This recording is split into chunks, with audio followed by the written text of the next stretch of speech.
Childhood origins.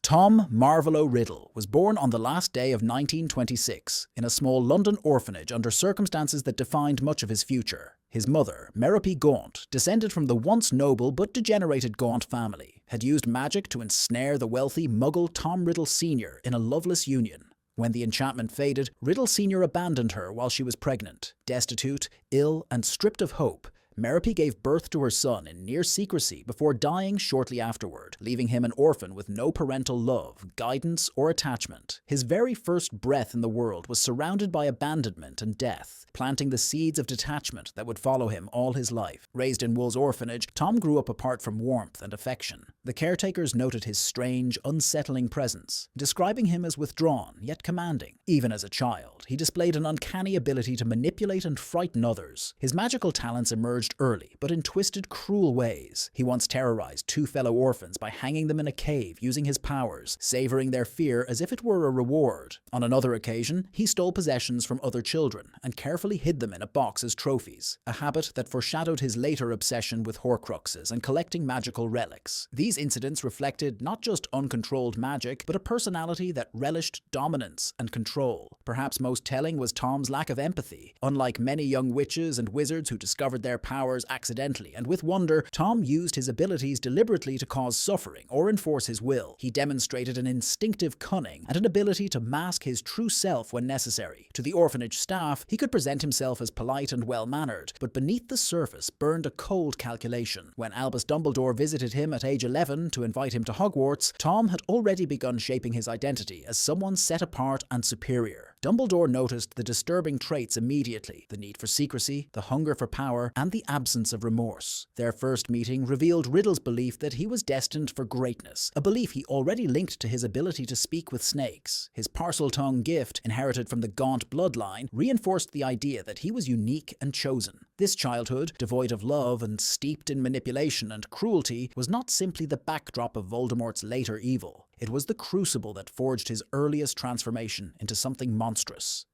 Hogwarts years. When Tom Riddle arrived at Hogwarts in 1938, he immediately stood out as a gifted and charismatic student. Sorted into Slytherin House, his heritage as a descendant of Salazar Slytherin through the Gaunt line was an inheritance he would soon learn to embrace. To his classmates and professors, he presented himself as polite, charming, and extraordinarily talented. He quickly gained a reputation for intelligence and discipline, excelling in nearly every subject, particularly defense against the dark arts and transfiguration. But beneath this exterior, his darker tendencies matured in ways that few could detect. Tom learned early to manipulate perception. Professors saw him as a model student, while fellow students gravitated toward his confidence and leadership qualities. Yet those closest to him often became tools rather than friends. He preferred followers over equals, beginning to form a small circle of loyal students who admired his authority. These early companions would later evolve into the first generation of Death Eaters, bound not by affection, but by fear and ambition. It was at Hogwarts that Tom uncovered more of his family legacy. He learned the truth of his ancestry, that he was the heir of Salazar Slytherin. This discovery fueled his growing obsession with blood purity and superiority. In his second year, he located the entrance to the Chamber of Secrets, hidden deep beneath the castle. With his innate Parseltongue ability, he commanded the basilisk within and used it to unleash terror. The attack that killed Myrtle Warren, later known as Moaning Myrtle, served a dual purpose. It proved his control over ancient power, and it allowed him to create his first Horcrux. Using Myrtle's death, he split his soul and imbued a piece into his diary, ensuring his younger self could one day influence the future. Tom's hunger for immortality and dominance intensified during these years. His charm masked his ruthless curiosity as he began to dig deeper into forbidden subjects. One pivotal moment came in his conversation with Professor Slughorn, in which he inquired about Horcruxes. Though Slughorn tried to withhold details, Tom skillfully manipulated the professor into giving him enough knowledge to confirm his theories. The notion of splitting one's soul more than once intrigued him greatly, marking a turning point in his descent. By the time he approached graduation, Tom was no longer just a promising student. He had become a shadow of something far darker, a young man who wore a flawless mask of civility, but whose ambitions were already charting a path toward monstrosity. Hogwarts had given him magical refinement, but it also provided the perfect ground to cultivate secrecy, manipulation, and his first acts of irreversible evil. Obsession with power. As Tom Riddle matured into a young man, his ambition began to crystallize into a singular obsession, the pursuit of power at any cost. While other students left Hogwarts to build careers or find community, Tom's gaze remained fixed on dominance, control, and the conquest of death itself. He believed that the wizarding world owed him recognition, and he would not be content until he had bent it to his will. One of the earliest manifestations of this obsession was his exploration of Horcruxes. Though he already possessed the diary Horcrux, Tom wanted more. His soul, already fractured, was a tool to be manipulated for survival. Where most witches and wizards would recoil at the idea of mutilating their very essence, Tom saw it as a natural step toward greatness. He resolved not just to create one Horcrux, but many, reasoning that if his soul were split into several fragments, he could render himself nearly impossible to kill. This cold calculation illustrated his complete rejection of humanity in favor of invulnerability. During these years, he honed the persona that would one day become Lord Voldemort. His charisma drew impressionable wizards into his orbit, shaping them into followers who admired his ideology of blood purity and his apparent fearlessness. He began to speak of muggle-borns and non-magical people with open disdain, wrapping his prejudice in the language of destiny and superiority. To those who opposed him, he offered fear. To those who followed, he promised shared power, though in truth, he trusted no one. Tom also began cultivating artifacts and symbols that reinforced his vision. His interest in magical relics from the founders of Hogwarts became more than curiosity. It was an obsession rooted in symbolism and authority. Each item he acquired would become both a Horcrux and a banner of legitimacy. In his mind, the objects linked him to the most powerful origins of wizarding society, elevating his cause above mere personal ambition. This drive to dominate extended beyond objects and ideology. Tom experimented with controlling people's wills, learning how to manipulate minds, inspire terror, and command absolute loyalty. Those who dared to defy him often disappeared or suffered in ways that discouraged others from resistance. What began as calculated intimidation at school evolved into a practice of ruling through fear, a strategy that would define his leadership. By this stage, Tom Riddle had begun severing any ties that could anchor him to ordinary humanity. Love, friendship, and compassion were discarded as weaknesses. In their place, he cultivated secrecy, cruelty, and the belief that survival through power was the only truth. It was no longer enough to be brilliant or admired. He demanded to be untouchable, immortal, and above all, feared.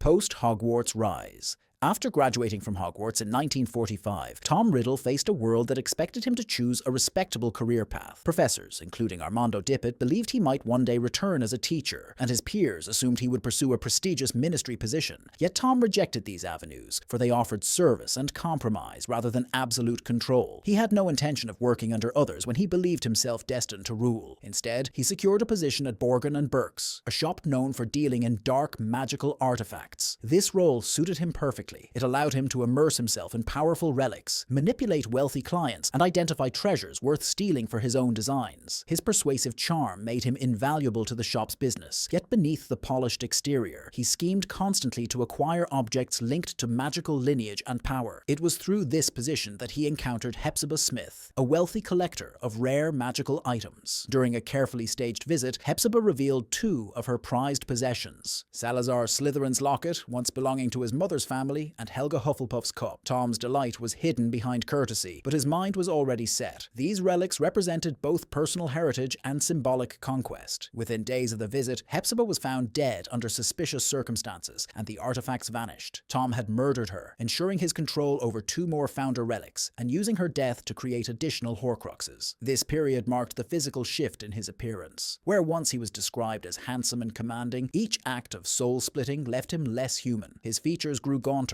his eyes darker, and his aura colder. The unnatural mutilation of his soul began to manifest outwardly, reflecting the monstrosity within. Those who encountered him noticed a chilling presence that overshadowed his charm, a warning of the terror he was becoming. By the late 1940s, Tom had abandoned all pretense of living as an ordinary wizard. He surrounded himself with a growing band of followers drawn to his ideology of blood purity and his promises of power. These wizards and witches, many former schoolmates, were bound to him not by loyalty but by fear and ambition. Through them, he began to spread his influence across the wizarding world, quietly recruiting, experimenting, and plotting. It was during this rise that Tom made the decisive step of discarding his given name. To him, Tom Riddle was the identity of a half-blood orphan bound to mortality. In its place, he forged a new self, Lord Voldemort, the name under which his reign of terror would truly begin. Becoming Voldemort. By the time Tom Riddle fully embraced the name Lord Voldemort, he had completed his transformation from a brilliant but disturbed young wizard into a figure of terror unlike any before him. The act of renaming himself was not simply cosmetic. It was a deliberate severing of his connection to his Muggle father, Tom Riddle Sr., and the life he despised. In its place, he crafted an identity rooted in fear, grandeur, and symbolism. Voldemort, derived from French words meaning flight from death, embodied his lifelong obsession with conquering mortality and dominating all who stood in his way. The creation of multiple Horcruxes deepened this transformation. Each act of murder and soul-splitting degraded his humanity further, warping both body and spirit. His once handsome features grew snake-like, flattened nose, slitted nostrils, and eyes tinged with red. This was not a natural evolution, but the visible scar of mutilated magic, a body reshaped by his soul's corruption. His appearance alone instilled fear, serving as a weapon before he even spoke. As Voldemort, he no longer sought mere recognition. He demanded worship and absolute submission. His followers, now fully formed into the group known as Death Eaters, pledged their lives to his cause. They bore the Dark Mark, a symbol that branded them as his and allowed him to summon them at will. Through this mark, Voldemort exerted control not only over individuals, but also over the perception of fear itself. To see the Dark Mark in the sky was to know death and terror had arrived. His ideology sharpened into a doctrine of blood purity and magical supremacy. Voldemort preached that wizards of pure descent should rule, yet his motives were not truly ideological but personal. He despised his own half-blood origins and projected this self-loathing outward, masking it as a crusade. His reign of fear was built on lies, manipulation, and the cultivation of enemies, especially those who embodied what he could never be, such as Albus Dumbledore and later Harry Potter. By the 1970s, Voldemort was no longer Tom Riddle in any sense. He had achieved infamy as the most feared dark wizard of modern times, waging a campaign of terror across Britain. Entire families vanished, opponents were tortured or killed, and the wizarding world trembled at his name. The boy from Wool's Orphanage, who once collected trinkets from bullies' victims, had become a monster who collected lives, souls, and legacies. His transformation was complete. Not a man, not even entirely a wizard, but a fractured shadow, driven only by fear of death and the lust for domination.